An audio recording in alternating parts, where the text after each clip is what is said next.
Hello, everyone, and welcome to the Innovator Insights podcast. This is the podcast where we interview successful consumer product entrepreneurs, learn more about their story and how they went from that initial idea to finally having a product and an impact on the world. And today we're super excited to have Sarah Wustefeld with us. She's the co-founder of Grandir Bags and actually proud to say a Gamma customer. So without further ado, Sarah, welcome to the podcast. Thank you. Happy to be here representing Grandir. So here we go. Yes, super excited. Both Sarah and I spend a lot of time on LinkedIn, I think, and it's exciting to follow all your progress and all the great feedback. So love to talk more about that and your approach to social marketing, social commerce. But before we go there, please tell us a little bit about yourself. You know, where do you live? What do you do when you're not working? Family, yes. Pets, stuff like that. All the things, yeah. So again, Sarah Wustefeld. I'm based out of Chicago suburbs. So Chicago, Illinois, out in Geneva. And from a work background, I spent 16 plus years in enterprise sales, mostly in like the health tech space, and it was awesome. But I've always been crazy drawn to startups and done everything from like genetic testing startups to music type startups, apps. So really excited to talk about Grandir.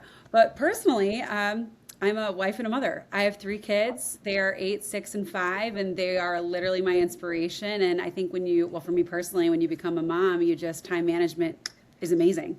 You just have no choice but to get it done. And we're a big outdoor family, golf, tennis. We love to be on the boat in the summer. Really looking forward to summer after a cold Chicago winter. And we put God first and run the family. And then how blessed am I that I get to now be a part of this really cool business. That's awesome. And you mentioned mom first, and that was part of the inspiration of the bag. Is that right? That was sort of your origin story? Yes. So Kate Klimek and I were the 2 co-founders, and she's one of my nearest and dearest friends for about 5 years now. Our daughters actually picked each other at preschool. And I just had my last baby, and I was just happy I showered that day and, was able to make it to school. One of those days as a mom. And she came up to me and was like, I think our daughters are going to be friends. We should be. Then it got a little crazy. A couple weeks later, she's like, are you a Kappa Kappa Gamma? And I was like, I am. I went to Arizona. She went to Butler. Churned down a couple years later. She is one of those women that has incredible ideas. And she kept telling me, look at me, we look ridiculous. We're carrying around literally wine totes to soccer practice, to ballet with water bottles in it.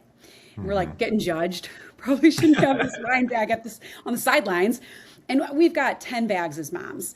And we're not Mary Poppins. We can't just go in there and pop things out. So she was telling me, she's like, I got this idea. And I'm like, we got to do this. I need to have this bag. We are the customer. We need to have this bag. So we tell our husbands about it and they're like, yeah, gals, do it. I don't think they really thought we were going to do it. But that night I bought I went into GoDaddy and I bought every domain I could, because she even told me Grandir in French means to grow. And I just have this vision of different types of products for women that will help us grow our families. And it just hit. And I was just like, okay, we got to do this. So thus Grandir began. Yeah, that's amazing. And when you say, I need this bag, talk to us a little bit about what was it that other bags didn't do that you had this insight that this is what's needed?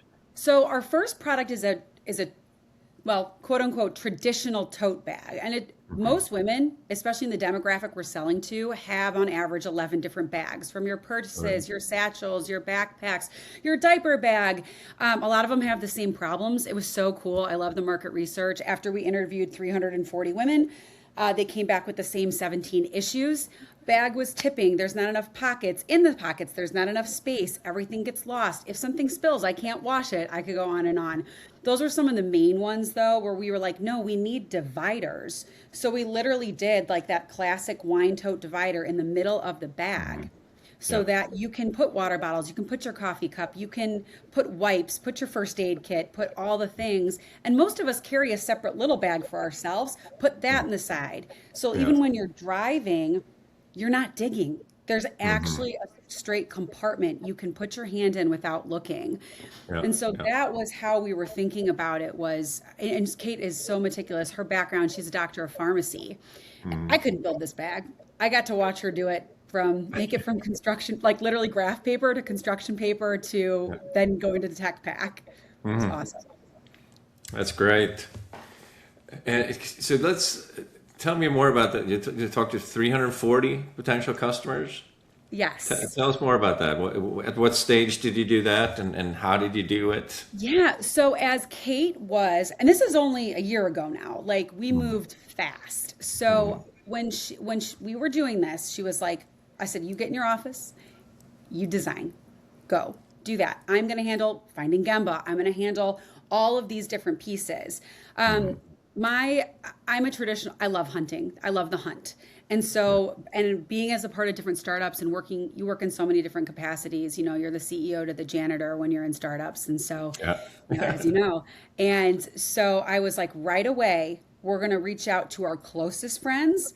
And I just felt that the time in my life, LinkedIn has been a big part of it. I am connected to so many people, and in the health space, it's a lot of HR and CFOs. And over time, I've just connected with so many female founders in particular, and I'm just not afraid to reach out. So you just rip the Band-Aid and you just started. I mean, day one, I was reaching out to women saying, thoughts, ideas, what do you got? Tell me what bags you had. I mean, half of us had the same bog bag, Kate Spade bag, Longchamps bag. I mean, it was so fun.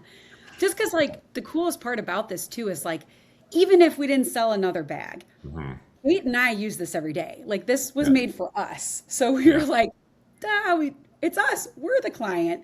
Yeah. And we know there's so many of us out there dealing with the same issues. But, yeah, we ripped the Band-Aid right away and reached out to all these women. And then I have fun in my color-coded spreadsheets, putting everything together, because you do dive down. There's the whole aspect. It's like, well, you got the mom group, then you got kind of our sorority group, then you've got the grandmas. So looking at the different demographics too, but that's a pivot and you do over time. Like our biggest sales was actually just Mother's Day. Holy smokes. Really? Yeah, it was awesome. But, we didn't know that going in. We had an idea. It was like women. What age group? And then you just kind of narrow down the focus. Yeah, that's awesome.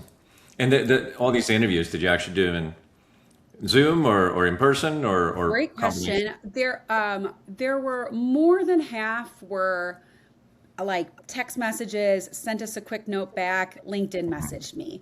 But then I did 35 that were in person, and I was like, dump out your bag. Yeah. And we all were like, and I was doing it with them. And I have some funny videos on LinkedIn of me, like, I don't know, there's like a rogue cleat in there. I don't know why. Oh, gross snack bars. Like and it was just really fun, a fun process. We had a couple nights where we were like, grab a glass of wine and let's talk about our totes. Trying to be clever. Yeah. I mean, that's, and I think sometimes I see that a lot in sort of people that just sell on Amazon or they kind of come in with, I'm going to create a SKU and a product and I'm going to sell it. And they don't really have a clear picture of who their ICP is, who's their ideal customer profile is. And I think that's so beautiful what you guys, it was super clear from day one. Day one. You can see that. Yeah. And that's a testament to I've had so many incredible mentors throughout my career and learned so much. But then Kate and I as a team, what I love is just, I'm able to tell you my strengths. I can also tell you my weaknesses. She can do the same. So you're able to bounce back and forth and then you just build. You get excited. And our husbands are like, you guys, how do you understand each other? You just talk at each other. I'm like, no. We're on it. We're moving fast. But that it's been really fun because her background wasn't in sales. And I just, for years in different companies, wasn't able to use my real voice because it's someone else's voice. It's someone else's company and someone else's vision. So now for the first time, I'm able to really be like, hey, I have done thousands of campaigns. Let me tell you what worked, what didn't. Yeah. And it's crazy, even though no, I never sold bags. I sold fleet leasing at one point in my career. Like sales is still sales. Like you still have the same fundamentals, whether, it's just like a sport. Let's say your free throws off. We'll get back in the gym and you're just going to do that motion, 100 times. So kind of those basics are what we built it around. So we know we had a really good foundation. Yeah. It's the same motion, but it feels different, doesn't it, when it's yours? Yeah. I mean, there's nights like today you're feeling amped. We had a really cool event yesterday. I mean, the ups and downs are wild. Yeah. You know, there's days you're like, we've got this, we're rocking it. And then it'll be 2 a.m. and I'm like, oh my gosh, what did we just do?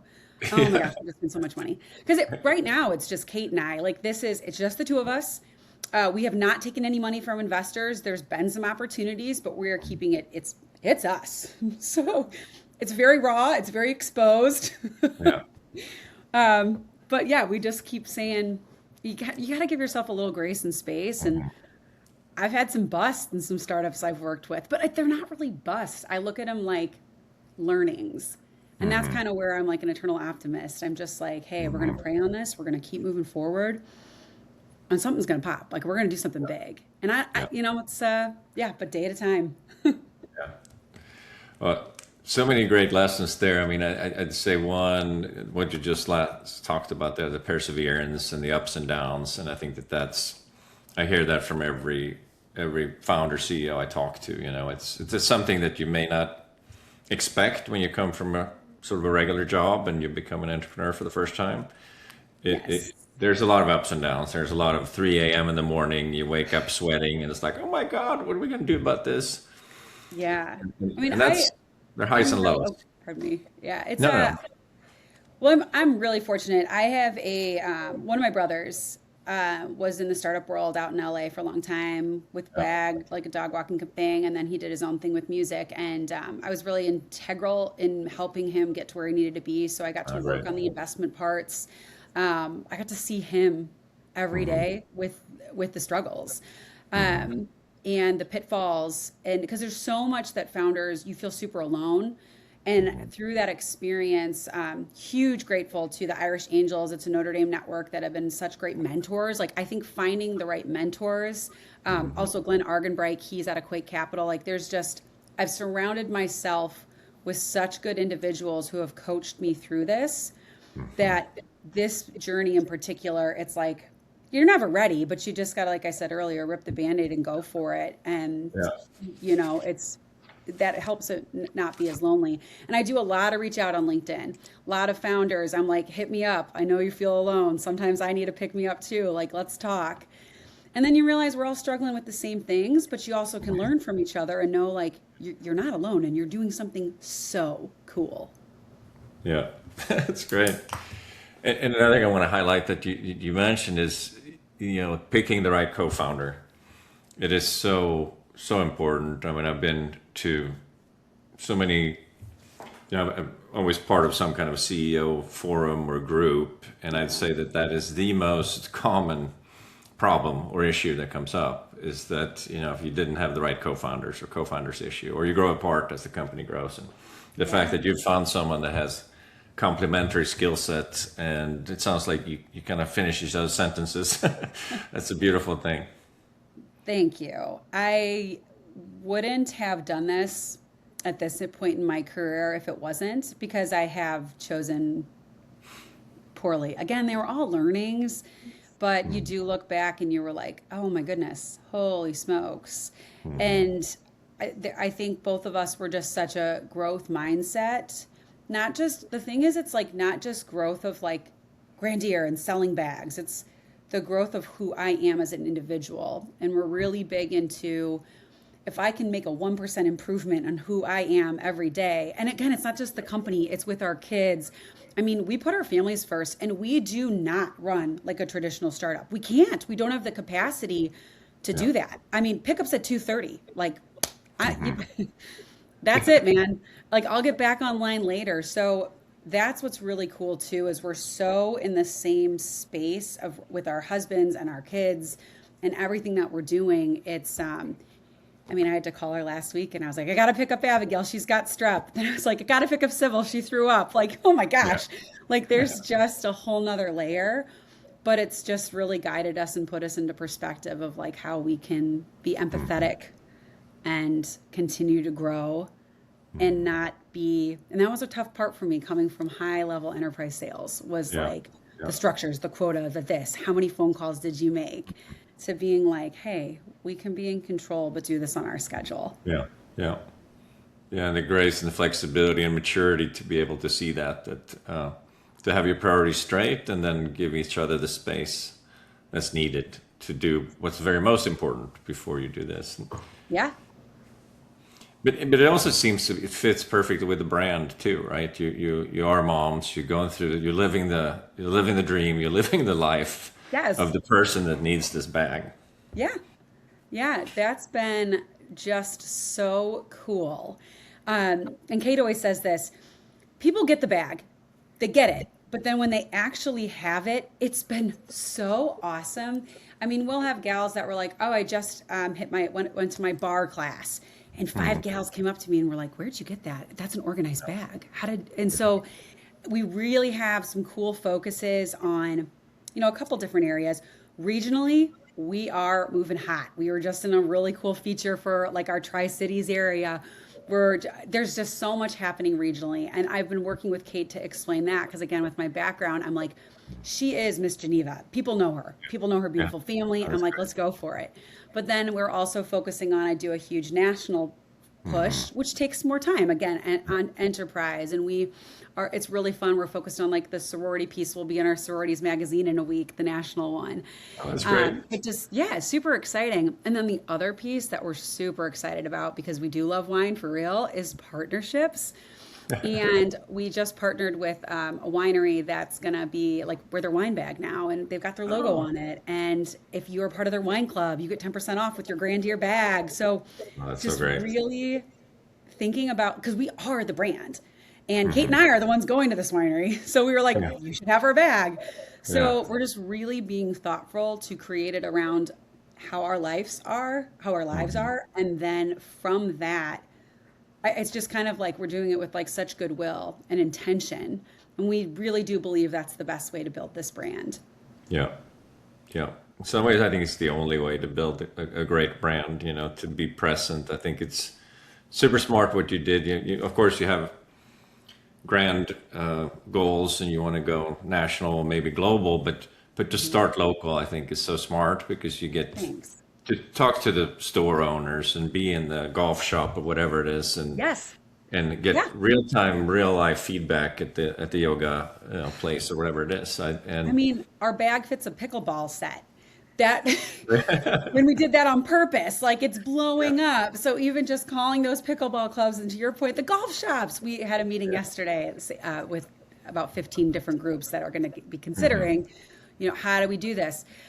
And we're also eliminating the risk. And I definitely want to talk about Gemba, though, and our partnership there, because that was so cool to experience. But we don't want to do the logos. You guys can buy the bags, but do your own logo. That's like, again, so being thoughtful around that and eliminating, not that it's a risk, but like you guys get the bags, decide what colors you want, and then, go from there. Yeah. Yeah, let's talk a little more about the product development journeys. It sounds like you guys move fast, right? From idea to finished product very quickly.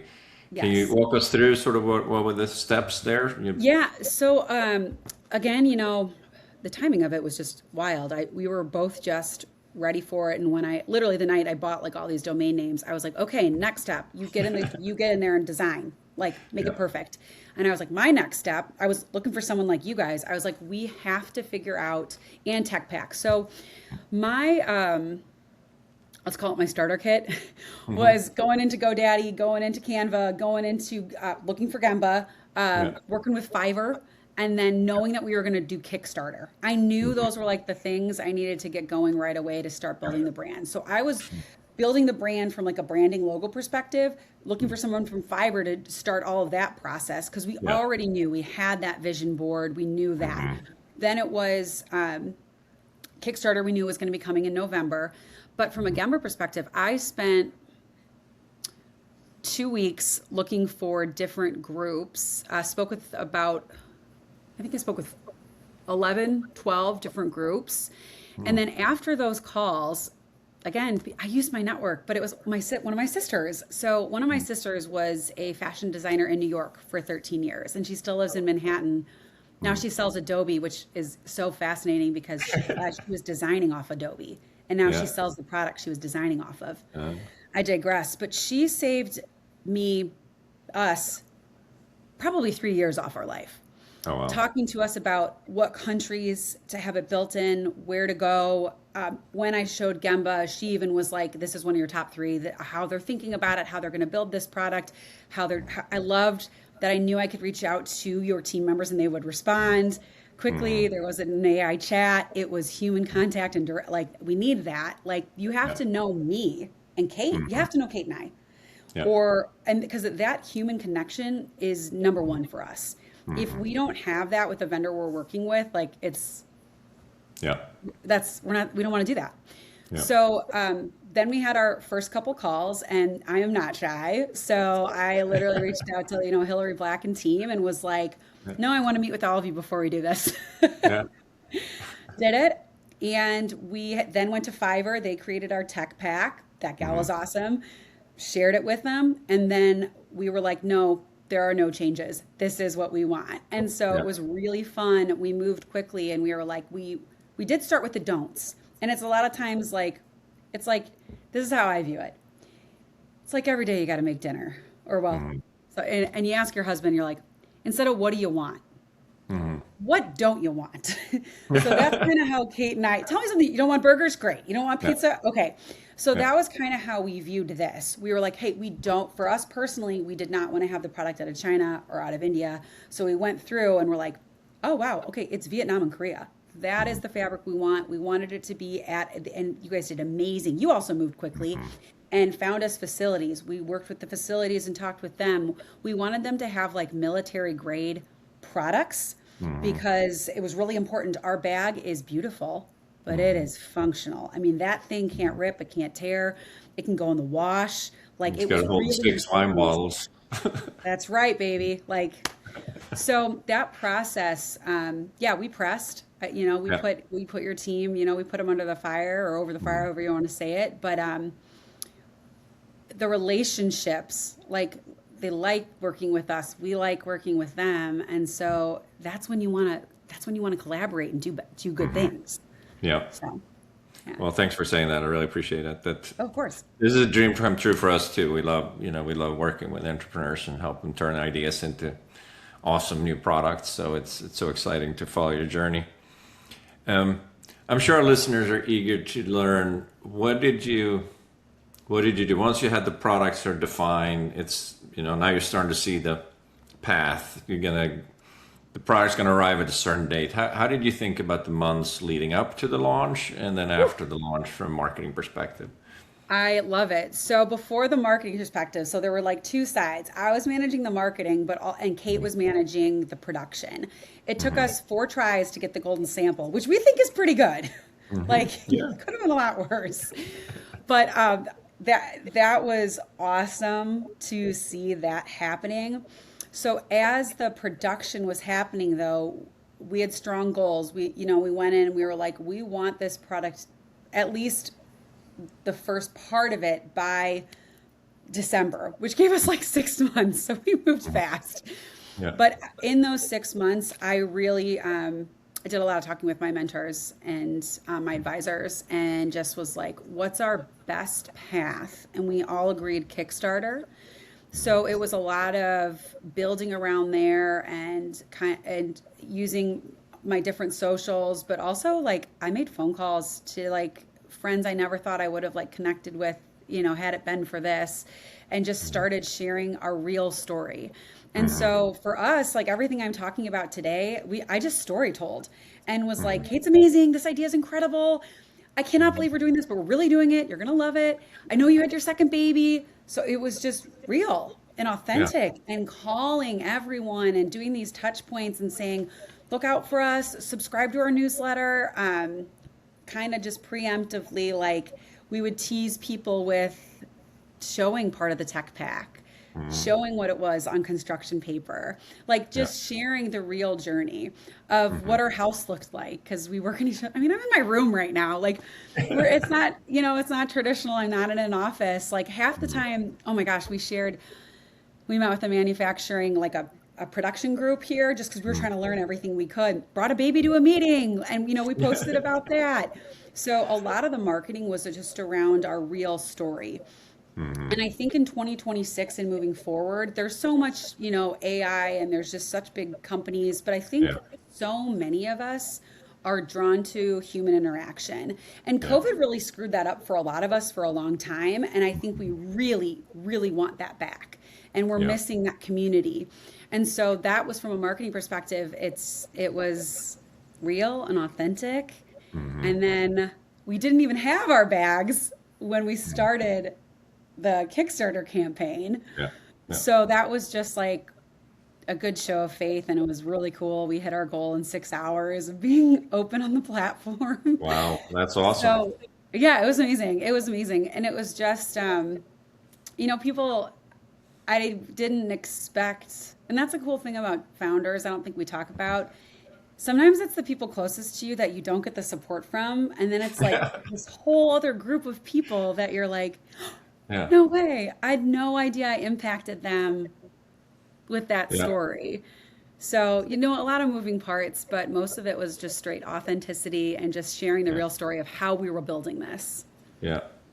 That's so great. I mean, I think you're absolutely right, 100%. And first COVID, and now AI slop everywhere, and Everywhere. faceless sellers online. And I think people ultimately want to buy from other people. They want to know what's this, what does this company stand for? You know, Yeah. I I mean, think that's awesome. we're created as humans, for community and to find, your right team. And I always try to keep it light and fun, even when you do have the dark moments, because it's like, no, we're meant to do this. Like as human beings, as be creative, work together, and persevere through the tough Yeah. stuff. Yeah. And to your comment about support coming from unexpected places, and sometimes, like you said, your family, they're protective of you. They don't want you to get hurt. Yeah. So I see that a lot too. That family may not be your best supporters initially, even though they're essential Yeah. for your support network Yeah. and And your then group. Be there, for but me personally, so the biggest change for me was mhm, I left. I left my corporate job. Some people mhm, would think I'm nuts. yeah, Some did. They were like, "Oh my gosh, but you were VP, you were this." Da, da, da." mm, I wasn't fulfilled, and I knew if I was going to do Grandir, I needed to do it. yeah, And then it was crazy because I left that, and I felt like I had lost that like corporate support. It was kind of like an identity crisis. I was like, mhm, what did I just do? I've been doing this corporate, blah, and now I'm this. And then people would be like, "Oh, are you going to be at farmers markets?" And I'd be like, yeah, "That's not what I'm trying to do with Grandier." So it was such a mind. Man, I messed with my mind for like a while. It was probably like a full year before I was like, I need to unpack everything I've been holding on to and everything I'm thinking. And again, I think that goes to founders. Like, we need to talk to each other, mhm, and you're not alone, because it's such a mind shift. And mhm, then you like get offended. Like when people are like farmers markets, I'm like, I'm not going to a farmers market. And then I'm like, oh my gosh, but I don't mean anything against individuals that are doing that. yeah, That's just not what we're doing here. So it's just been it's been a wild ride to yeah, figure out, like, in my own mental state, where am I at? mhm, Who do I talk to? Who fills my cup versus not, yeah. while I'm doing this. And like you said, to the power of your network, you have many years in corporate world, and I have a couple of decades in startups, and sometimes you forget how much people you actually know and that are Yes. excited if you reconnect with them, even if it was 5 years ago or 8 years ago. You're like, hey, long time no see. It's Let's reconnect, and most people are excited and happy to do that. Yeah, and I think just a huge testament is to, truly, to my family and the way, I grew up. And my grandfather started his own business. He came over from Czechoslovakia at the time, and there's just such pride and just such, you don't burn bridges. It's trust and integrity, and there's so much of that can be lost. And so to stay true to that is something that we, Kate and I really focus on. And through that, it's been so cool, to your point, that I did just have someone yesterday on LinkedIn be like, no way, you're a founder now. I knew you would be. And I was like, oh my gosh, I haven't talked to you in 5 years. And we're going to connect and have a call tomorrow. And I keep those doors open, the good ones. You're not supposed to open the bad doors, but there's these relationships. And, sometimes we do, I talk about this a lot. When I'm preparing for something, I take a lot of notes. Still write in cursive, but you prepare for, okay, any question that I could get asked, what's my answer for this? Okay, then if they go this way, what's my answer for this? And you build it up in your mind. And then when you actually ask or actually have the conversation, usually it's just great. And you're like, oh, that wasn't so bad. I really worked that up to be something crazier than it was. Yeah. And so I say that because with Grandir and how we're building it, we move fast. We don't overthink it. There's things we're learning, but then you pivot, and it's okay. And you don't stay down on yourself if you made a mistake. I mean, man, the first 10 gals, the first influencers we sent bags to, half of them we were like, oh, we chose poorly. We liked them a lot, but they didn't do a good job for us. But we were like, oh, we didn't think through this, and this. But again, instead of taking it like, oh, well, that sucked, it was like, no, we're going to pivot and just do better next time. Yeah, it's so important. They say that a lot of our, sports athletes, quarterbacks in football particularly, you got to have really short-term memory. And, if you mess something up, that's a learning, and inevitably you're going to run into problems. And I think successful founders, they just view problems as opportunities. Like you said, you can't get bogged down and say, oh, bummer, this didn't work. It's like, oh, great, this didn't work. Now we have an opportunity to figure out how to do it better.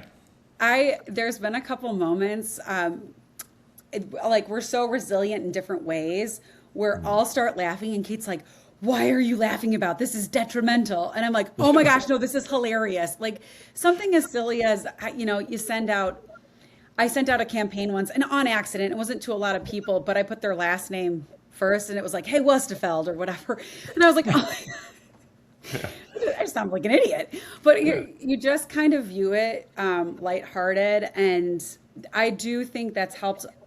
That's been a big reason why people are starting to follow us is the comments are, oh my gosh, you are authentic and real. Oh, you're real. Yeah. And Kate built something really cool and I want to bring it to life because I know you will use this product. That's just so fun. And you can't always say that when you're selling stuff and once you lose that passion for it, that's for me when I was like, oh my gosh, this is something I'm so passionate about. I was like, we have to do this. Yeah. Fantastic. So what's ahead? We're in May of 2026 here. What are the plans for the rest of the year? Where do you see Grandir going? Yes. Don't disclose anything confidential, of course, but do you have a grander vision, more products? Okay. What's next? So, well, number one, by the end of summer, I'd like all of the boxes out of my garage.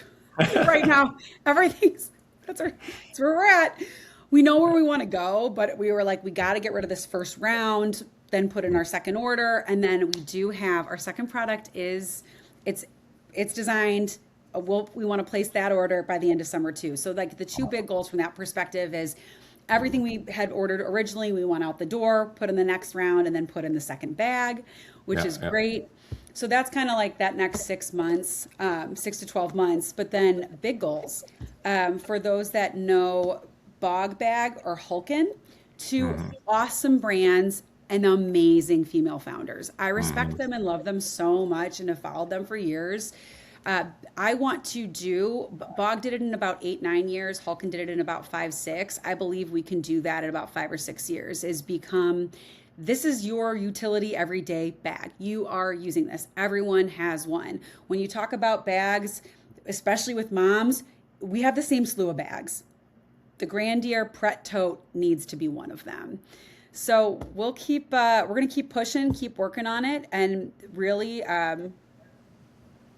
hone in a little bit more on dads too. Yeah. It's an easy gift. I love it. We need bags too.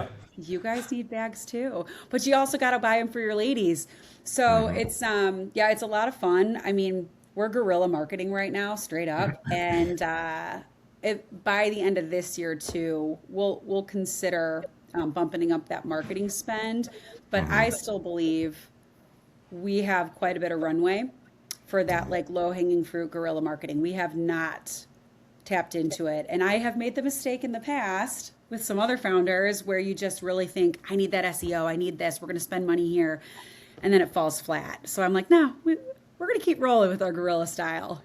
Yeah, I mean, you're doing a great job. I saw you had the founder of Dude Wipes. Oh, Was that a collab, or did you send him a free sample? How did that happen? no, oh my gosh. First of all, Dude Wipes. Sean Riley, if you're not following him, everyone out there, you should. He's hilarious and good family man, amazing.